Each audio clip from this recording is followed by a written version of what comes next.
Hello everyone, I hope you are all well and staying safe. Welcome to this Level 3 Customer Service Specialist COVID-19 update for employers, providers and apprentices. My name is Veronica Capaldi and I am one of the 4 lead independent endpoint assessors for the Customer Service Specialist Standard. Here at City & Guilds, we are committed to supporting you through this difficult time by keeping learning and assessments progressing over the coming months so that we can help as many people as possible gain their qualifications and continue with their careers. We have been working hard to keep endpoint assessment going for apprentices in recent weeks, including reducing any barriers preventing apprentices continuing on their EPA journey.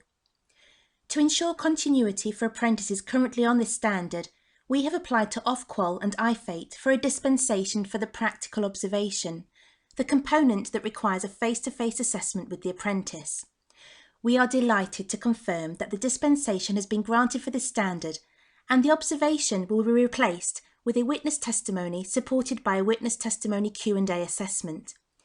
This presentation will explain what this now means for the endpoint assessment process for employers, providers and apprentices.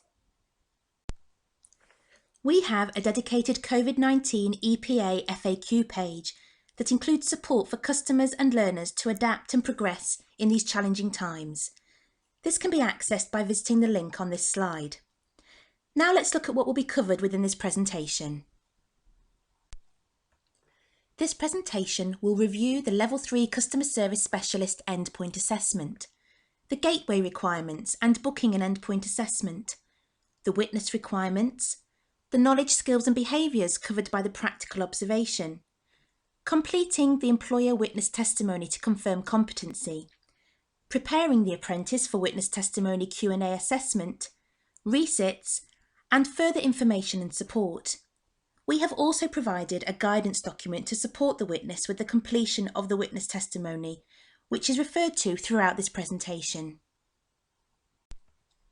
Firstly, let's take a look at the components of the Level 3 Customer Service Specialist Endpoint Assessment. The endpoint assessment consists of 3 components. The professional discussion supported by a portfolio of evidence, which contributes 25%. A work-based project supported by interview, which is 30%. And the practical observation supported by Q&A, which contributes 45%. Supporting information can be located at the following links: the Endpoint Assessment Pack for centres and customers, and the Level 3 Customer Service Specialist Assessment Plan. Now let's take a look at the new format for the endpoint assessment for the Customer Service Specialist Standard. The EPA will take place in the following order remotely via GoToMeeting.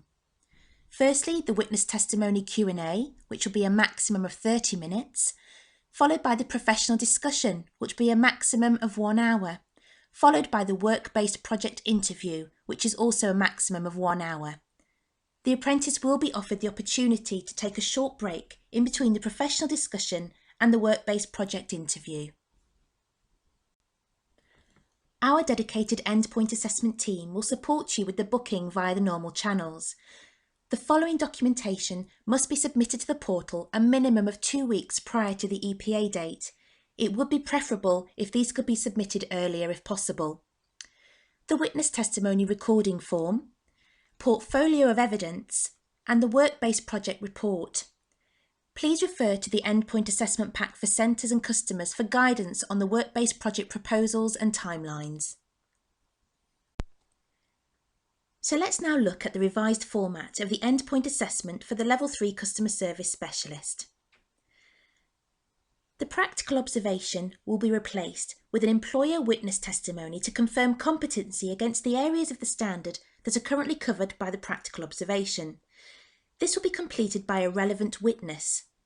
We will be looking at who can complete the witness testimony later in this presentation. This will be supported by a witness testimony Q&A assessment that will take place between the independent endpoint assessor and the apprentice, based on the examples provided within the employer's witness testimony. The witness is not expected to be part of this assessment. Let's take a look at some key aspects of the employer witness testimony form, including who can be a witness for the apprentice and what evidence we are asking them to provide. Let's first take a look at the witness requirements. The witness must state their name, job title, position and relationship to the apprentice. The witness must work in a role equivalent to first-line management of the apprentice or above, for example, team leader, supervisor or manager. The witness must have worked with the apprentice for a minimum of 3 months during the course of their apprenticeship. They must provide work-based examples as to how the apprentice has met the knowledge, skills and behaviours across the standard covered by the practical observation. The witness must sign a declaration that the examples they have provided are true accounts. Let's now look at Section 1 of the witness testimony form.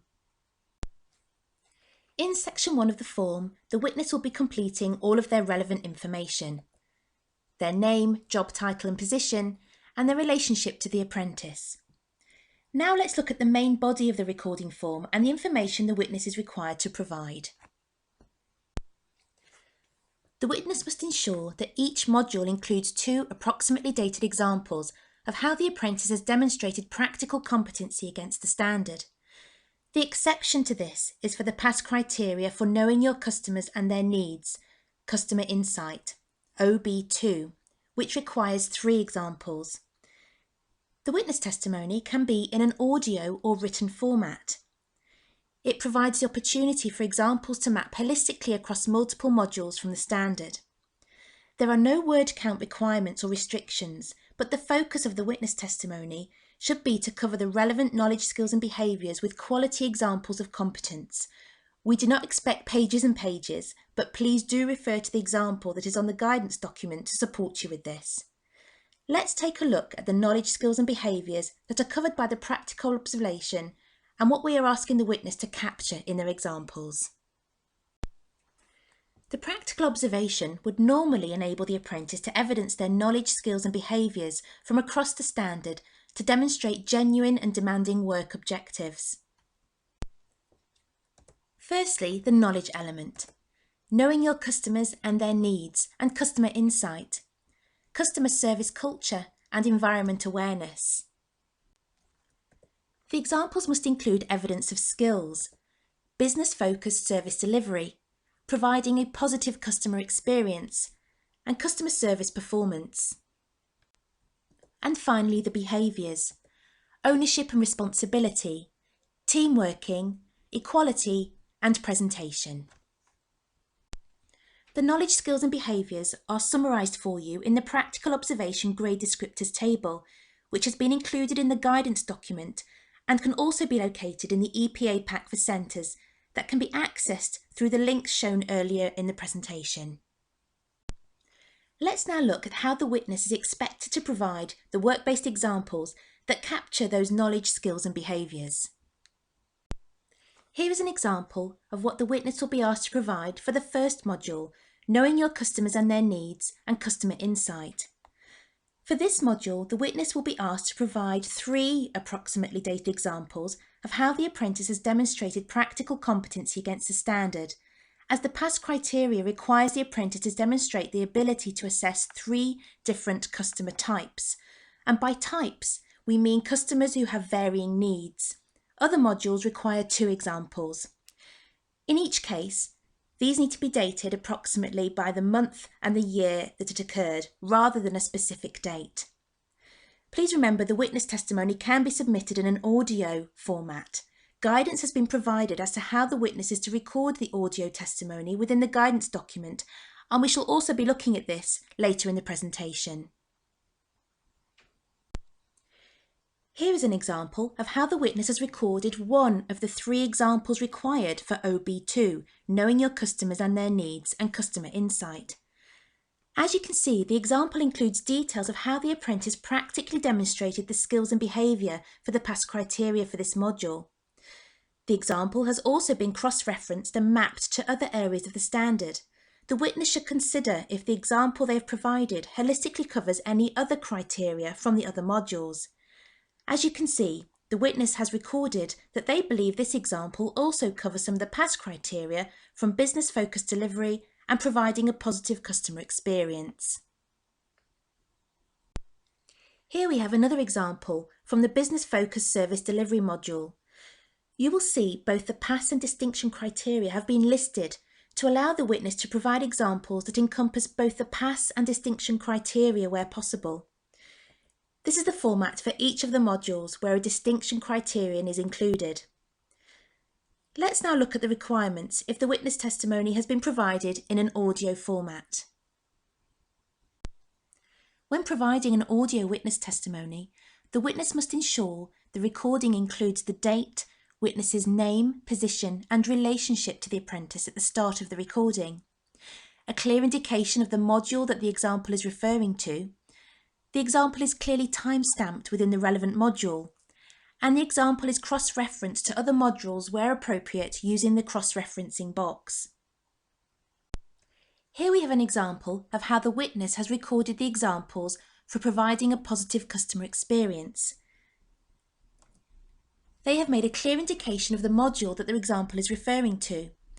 The example is clearly time-stamped within the relevant module, and the example has been cross-referenced to other areas of the module where appropriate using the cross-referencing box. And finally, Section 3, the declaration. The witness must ensure that the examples included are a true and accurate account of real work-based examples. Both the witness and the apprentice must sign and date the witness testimony.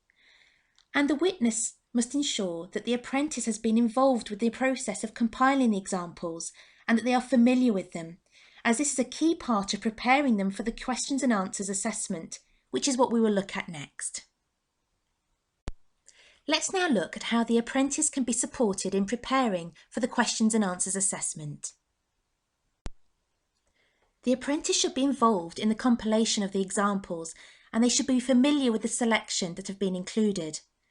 During the questions and answers assessment, the independent endpoint assessor will ask the apprentice questions based on the examples that have been submitted, to clarify any aspect of the examples they are unsure about, to authenticate the examples included in the witness testimony, and to assess the apprentice's knowledge on the relevant areas of the standard. Now let's take a look at resits. Let's now take a look at the circumstances when an apprentice can take a resit for this component. Apprentices who have failed their live practical observation can undertake this method as a resit. Apprentices can resit this assessment if they fail. Apprentices can opt to pause and wait for a practical observation. Apprentices can still achieve a distinction if they resit this component. We have produced a guidance document that accompanies this presentation to support the witness with the completion of the recording form, but we appreciate you may still have some questions. If you require further help or support, please contact us on our dedicated customer service email or telephone number. Thank you very much for listening, and we look forward to working with you all in the near future.